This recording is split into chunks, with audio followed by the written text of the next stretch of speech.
नमस्कार, स्वागत है आपका हमारे छत्तीसगढ़ में और मैं हूं आपके साथ सपना दीपक मदेशिया।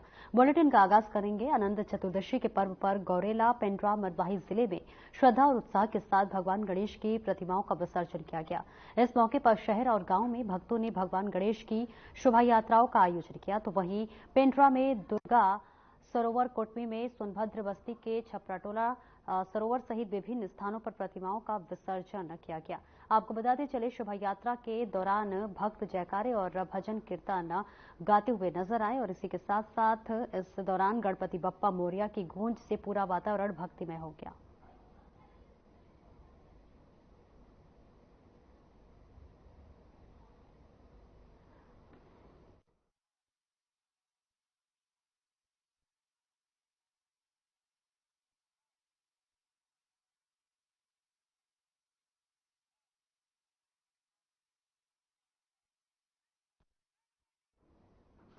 और खबर बस्तर से है, जहां पर कस्तूरबा गांधी बालिका विद्यालय की 6ठी से 12वीं तक के 200 छात्राओं ने अनंत चतुर्दशी के सुबह पर बप्पा की विदाई की तैयारी रखी थी और इस दौरान बच्चों ने बस्तरिया थीम पर बस्तर की पारंपरिक लोक नृत्य प्रस्तुत करते हुए हॉस्टल परिसर से लेकर बकावट का सबसे बड़ा सरोवर कुराड मुंडा में छात्राओं ने अंतिम पूजा और आरती करके बप्पा को नम आंखों से विदाई दी है। इस दौरान आसपास एवं गांव वालों ने भी बप्पा को विदाई दी और इसके साथ ही साथ आपको बता दें कि बच्चों के इस लोक नृत्य को आसपास के लोगों ने बहुत सराहा। इस आयोजन की रूपरेखा हॉस्टल अधीक्षिका हेमलता ध्रुव और संतोषी गायकवाड़ सहित सभी स्टाफ मौजूद थे।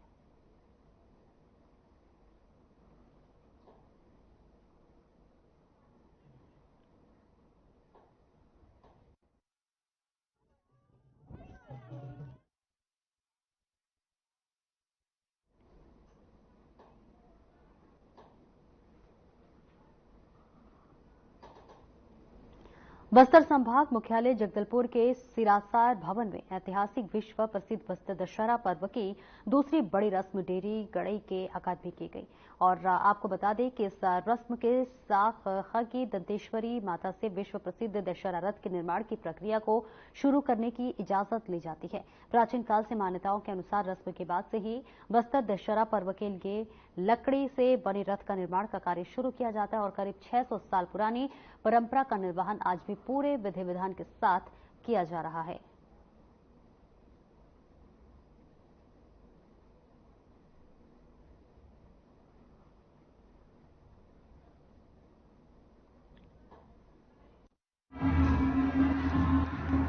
कार्यक्रम हुआ है, आज से जो रथ बनने का सारे काम चालू हो जाएगा। तो पहले फर्स्ट कार्यक्रम हो गया, सेकंड वाला आज है, इसके बाद यहाँ से रथ बनने का पूरा काम चालू है। दसरा जो है रियासत काल समय से जो परंपरा चले आ रहा है, पाटा जाता शुरू होता है दसरा का 75 दिन का।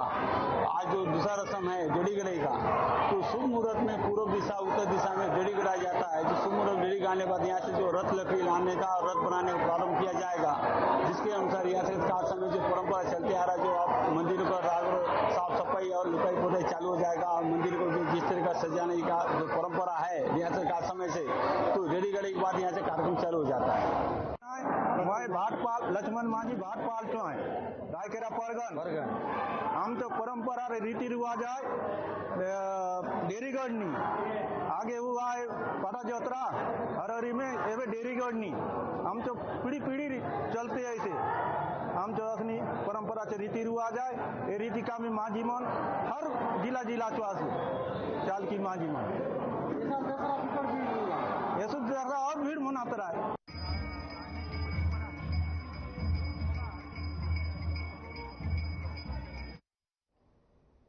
और खबर गरियाबंद से है, जहां खुलेआम अवैध रेत का खनन चल रहा है। स्थानीय जन प्रतिनिधि की मिलीभगत के चलते दिन रात खुलेआम रेत माफिया नदी की खुदाई करने में लगे हुए हैं। जिला प्रशासन की बात करें तो कार्रवाई के नाम पर सिर्फ खानापूर्ति की जा रही है और पूरा मामला जो है फिंगेश्वर ब्लॉक से लगे ग्राम लचके रखा है, जहां रेत माफिया खुलेआम नदी में अवैध खनन से कोई कसर नहीं छोड़ रहे हैं। इस पूरे मामले को लेकर पूर्व राजनीति विधायक अमितेश शुक्ला का बयान भी सामने आया है।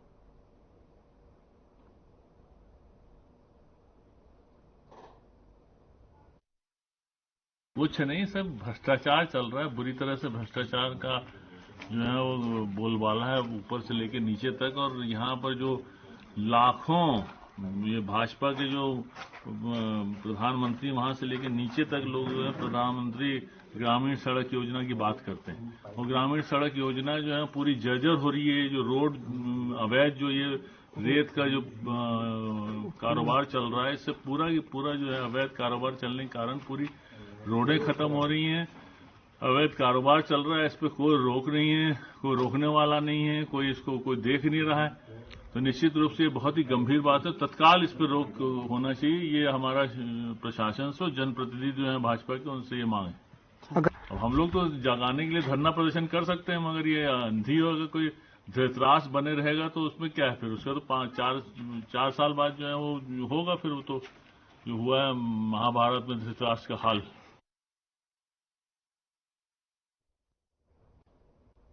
जगदलपुर में अवैध शराब तस्करी पर बस्तर पुलिस ने बड़ी कार्रवाई की है, जहां कोतवाली पुलिस ने ग्राम आसना के कॉम्प्लेक्स से 190 पेटी अवैध अंग्रेजी शराब बरामद की है, जिस दौरान कई अंतर्राज्यीय तस्कर जगदलपुर पुलिस के हत्थे चढ़े हैं। जानकारी के मुताबिक मध्य प्रदेश से बड़ी मात्रा में अंग्रेजी शराब की तस्करी की जा रही थी। फिलहाल पुलिस ने आरोपी को आबकारी एक्ट के तहत गिरफ्तार कर जेल भेज दिया है।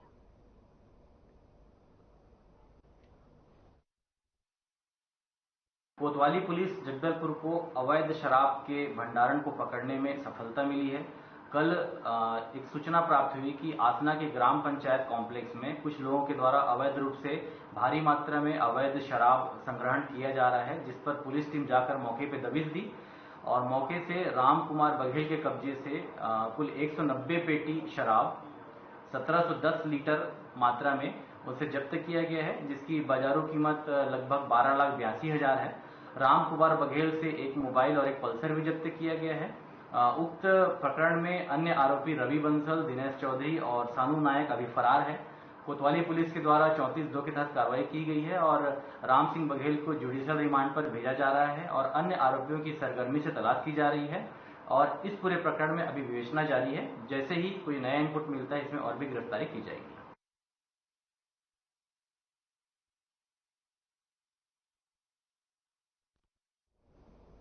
और वहीं प्रधानमंत्री नरेंद्र मोदी ने वर्चुअली बिलासपुर सहित छत्तीसगढ़ के 5,11,000 से अधिक आवासहीन परिवारों को खुद का पक्का मकान बनाने के लिए पहली किस्त 2,044 करोड़ रुपए की राशि सीधे उनके खातों में हस्तांतरित कर दी। बताते चले, इस मौके पर लाभार्थियों से बेखासा उत्साह देखने को मिला। देखिए पूरी खबर हमारे इस खास रिपोर्ट में।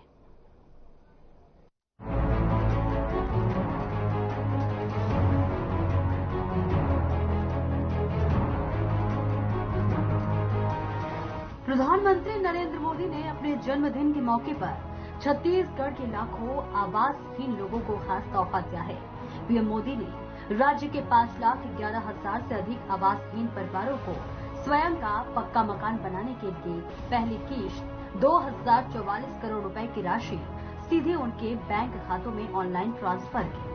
बिलासपुर जिले के 31,433 हितग्राहियों को अंतरिम 125 करोड़ 73 लाख रुपए से अधिक की राशि भी इसमें शामिल है।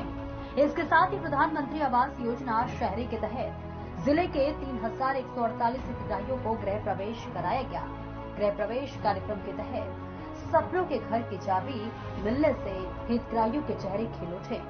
इस मौके पर प्रधानमंत्री नरेंद्र मोदी ने कहा कि समाज के गरीब और कमजोर तबके के लोगों के जीवन में खुशहाली लाना ही उनकी सरकार का लक्ष्य रहा है और बीते 10 सालों में इस लक्ष्य को हासिल करने में शानदार सफलता अर्जित की है। इस कार्यक्रम में 23,000 से अधिक शहरी परिवारों को उनके निर्मित आवासों की चाबी, आवास का पूर्णतः प्रमाण पत्र, द्वार तोरण और पूजा सामग्री प्रदान की गई। बता दें कि ये कार्यक्रम स्वर्गीय लखीराम अग्रवाल ऑडिटोरियम में आयोजित किया गया। कार्यक्रम में बिलासपुर विधायक अमर अग्रवाल, बिल्हा विधायक धर्मलाल कौशिक, तखतपुर विधायक धर्मजीत सिंह और बेलतरा विधायक सुशांत शुक्ला सहित बड़ी संख्या में गणमान्य मौजूद थे। कार्यक्रम में अतिथियों ने गृह प्रवेश के कुछ हितग्राहियों को प्रतीकात्मक रूप से आवास की चाबी सौंपी और आवास का पूर्णतः प्रमाण पत्र भी दिया। तो वही कार्यक्रम को संबोधित करते हुए बिलासपुर विधायक अमर अग्रवाल ने कहा कि आवासहीन परिवारों के मकान के सपने को प्रधानमंत्री आवास योजना के माध्यम से पूरा किया जा रहा है। जिले के आवासहीन लोगों के जीवन में नई रोशनी मिलेगी। पीएम मोदी की एक और गारंटी पूरी होने जा रही है। उन्होंने साथ ही कहा कि ये योजना गरीबों के लिए बड़ा उपहार है। जिससे उनका जीवन स्तर बेहतर हो रहा है। तो वहीं बिल्हा विधायक धर्मलाल कौशिक ने इस मौके पर कहा कि प्रधानमंत्री मोदी के नेतृत्व में समाज के हर तबके का विकास हो रहा है। सभी के पक्के आवास का सपना साकार करने के लिए डबल इंजन की सरकार प्रतिबद्ध है। विकास के कार्य तेजी के साथ हो रहे हैं। तो वहीं प्रधानमंत्री आवास योजना के तहत आवास पाने वाली लाभार्थी महिलाओं के चेहरे पर एक अलग खुशी देखने को मिली। सभी ने अपनी खुशी बयां करते हुए बताया कि अपने पक्के घर का स्वाभिमान अलग होता है।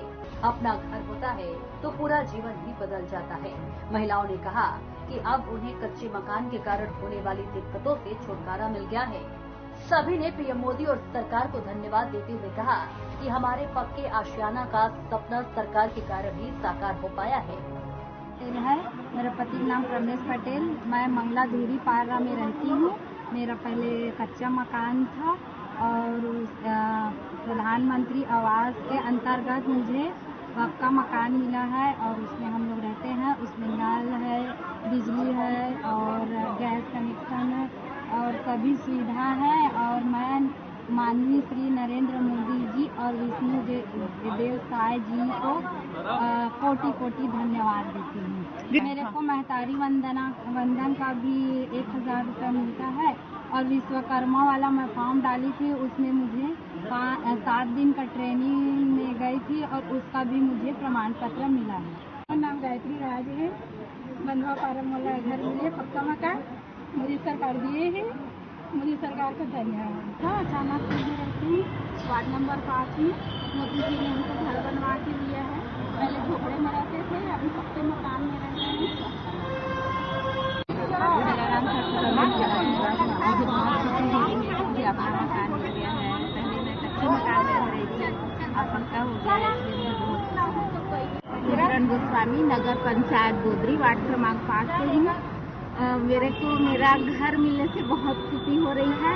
पहले हम लोग कच्चे मकान में रहते थे, अब पक्के मकान में रह रहे हैं, इसलिए और मतलब सरकार को मैं धन्यवाद देती हूँ। मेरा नाम उषा देवांगन दयाल हमको आवास का मिला है, वहाँ मैं रह रही हूँ 1.5 साल से।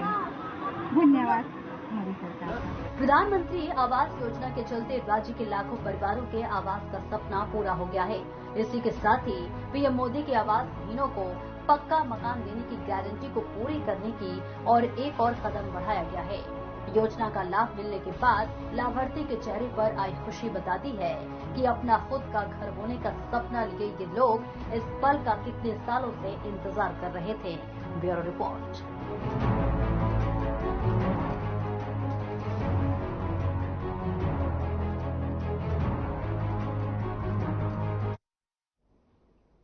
और वहीं बीजेपी सांसद ब्रजमोहन अग्रवाल ने एकात्म परिसर स्थित बीजेपी कार्यालय में पत्रकार वार्ता की। इस दौरान उन्होंने कहा कि प्रधानमंत्री नरेंद्र मोदी ने लगातार तीसरी बार केंद्र की सत्ता संभाले हुए हैं।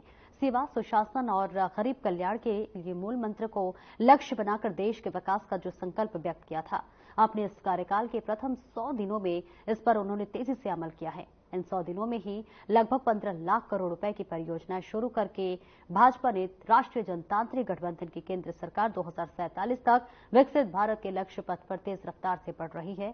देश की आधारभूत संरचना समेत 140 करोड़ देशवासियों के कल्याण के लिए मोदी सरकार की प्रतिबद्धता का स्पष्ट संकेत बजट प्रावधानों ने किया था। इसके साथ ही इंफ्रास्ट्रक्चर विकास की चर्चा करते हुए कहा कि तीसरे कार्यकाल के पहले 100 दिनों में 3 लाख करोड़ रुपए की परियोजनाओं को मंजूरी दी गई है। इसमें सड़क, रेल, बंदरगाह और हवाई मार्ग पर प्रमुख रूप से फोकस किया गया है और इसके साथ ही उन्होंने कई योजनाओं का भी जिक्र किया। पत्रकार वार्ता के दौरान पूर्व सांसद सुनील सोनी, बीजेपी प्रदेश मीडिया प्रभारी अमित चिमनानी, बीजेपी नेता अशोक बजाज मौजूद रहे। माननीय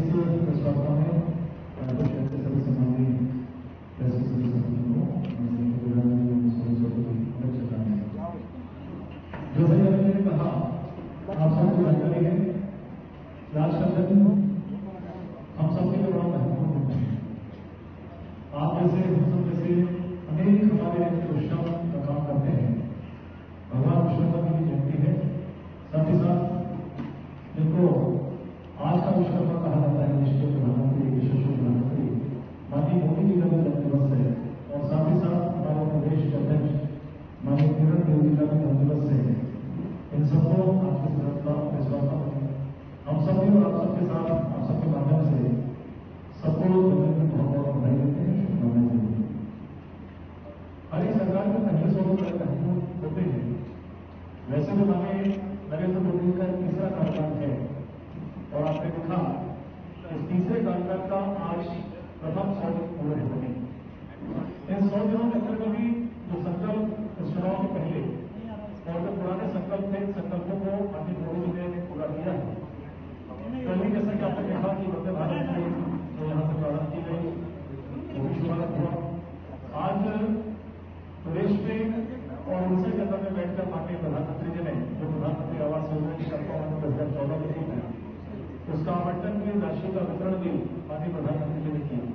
ऐसे अनेक सौगात उन्होंने पिछले 10 वर्षों में भी किया है और विशेषकर प्रथम 100 दिनों में उन्होंने विशेष काम किए हैं, चाहे प्रधानमंत्री योजना का हो, चाहे अन्य प्रकार की कोई योजनाएं हैं।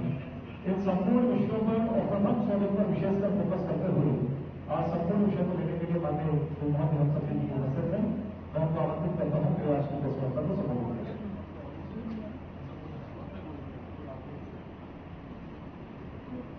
सभी पत्रकार साथियों को अनंत चतुर्दशी की, विश्वकर्मा जयंती की, मोदी जी का जन्मदिन और उनके कार्यकाल के 100 दिन पूरा होने की बहुत बहुत शुभकामनाएं और बधाई देता हूं। वो स्वस्थ रहें, प्रसन्न रहें, मस्त रहें और देश की सेवा लगातार करते रहें, इस बात की भगवान विश्वकर्मा से प्रार्थना है। साथ में हमारे प्रदेश अध्यक्ष किरण देव जी का भी जन्मदिन है, उनको भी हम सब शुभकामनाएं देते हैं। बंधुओं, आज मोदी जी के जन्मदिन के साथ साथ केंद्र की सरकार के तीसरे कार्यकाल के 100 दिन पूरे हो रहे हैं। इस अवसर पर मोदी जी ने सेवा, सुशासन, गरीब कल्याण के मूल मंत्र को लक्ष्य बनाकर जो विकास का संकल्प लिया था, इस कार्यकाल के प्रथम 100 दिनों में ही उस संकल्प को पूरा करने का काम किया है। इन 100 दिनों में 15 लाख करोड़ से ज्यादा की परियोजनाओं का शुभारंभ किया है और इसके लिए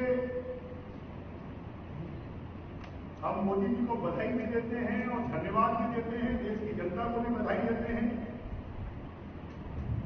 इंफ्रास्ट्रक्चर के क्षेत्र में लगभग 3 लाख करोड़ रुपए के कामों की शुरुआत हो गई है। इसमें सड़क, रेल, बंदरगाह, हवाई मार्ग ये सब प्रमुख हैं। लगभग 8 रेलवे लाइन की परियोजनाओं को मंजूरी दी गई है, जो लगभग 4,42,000 करोड़ रुपए की परियोजनाएं हैं। इसमें इंटरनेशनल एयरपोर्ट बनाए जा रहे हैं।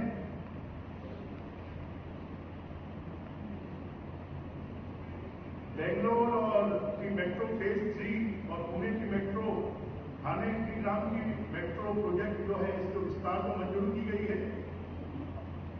प्रधानमंत्री सड़क योजना, जिसके लिए हर गांव लालायित रहता है कि गांवों को सड़कों से जोड़ा जाए, लगभग 49,000 करोड़ रुपए की लागत से 25,000 ऐसे गांव जो अभी तक सड़कों से कनेक्ट नहीं हुए हैं और इसकी लंबाई होगी 62,500 किलोमीटर। इन सड़कों का निर्माण किया जाएगा और इनको अपग्रेड किया जाएगा। किसानों के लिए भी जो योजनाएं थी, उन योजनाओं को आगे बढ़ाया गया है। किसान सम्मान निधि की जो 17वीं किस्त है वो जारी कर दी गई है।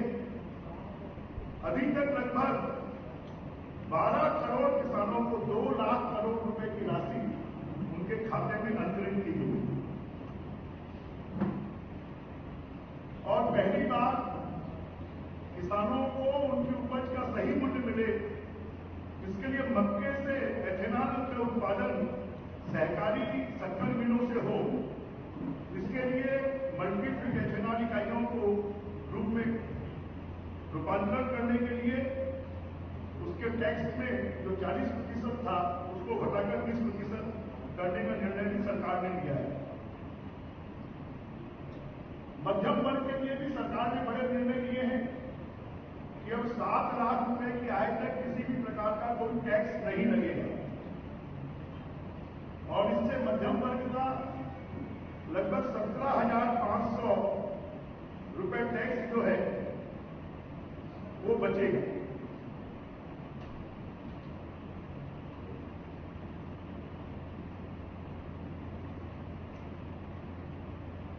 और अभी जो नई यूनिफाइड पेंशन स्कीम लाई है उससे जिन कर्मचारियों ने 25 साल की सेवा पूरी कर ली है अब उनको मूल वेतन के 50% पेंशन के रूप में मिलेगा और वन रैंक वन पेंशन योजना में सुरक्षा बलों के लिए भी तीसरा संस्करण लागू किया जा रहा है। एक बहुत बड़ी योजना पीएम सूर्य घर मुफ्त बिजली योजना, एक बड़ी योजना की शुरुआत की जा रही है जिसमें 1 करोड़ घरों की छतों पर और सोलर पैनल्स लगेंगे और उस सोलर पैनल के माध्यम से ग्रीन एनर्जी पैदा होगी, बिजली का बिल लगभग उनका समाप्त हो जाएगा। लगभग 2.5 लाख घरों में यह सिस्टम लगाया जा चुका है। ये जो पूरी योजना है इस योजना के माध्यम से जो आम आदमी है वो बिजली के बिलों से मुक्ति पाएगा और साथ में पूरे देश में पर्यावरण की शुद्धि के लिए 3400 करोड़ रुपए की सहायता से ई बसों की खरीदी, अभी आपने देखा होगा कि छत्तीसगढ़ के लिए भी 200 बसों की स्वीकृति इसके लिए मिली है। युवाओं को सशक्त बनाने के लिए 2 लाख करोड़ रुपए का पीएम पैकेज योजना लाई गई। उसके तहत अगले 5 सालों में लगभग 4 करोड़ युवाओं को रोजगार मिलेगा और उनकी जो पहली तनख्वाह है वो 15,000 रुपए के रूप में सरकार स्वयं देगी।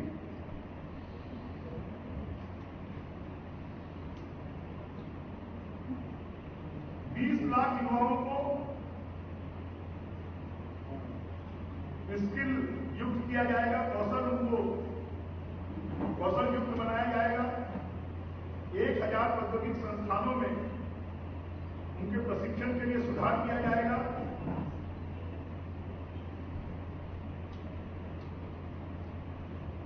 साथ में 1 लाख रुपए तक की जिन कर्मचारियों की आमदनी है उन कर्मचारियों को 2 साल तक 3,000 रुपए प्रतिमाह रियंबर्समेंट किया जाएगा।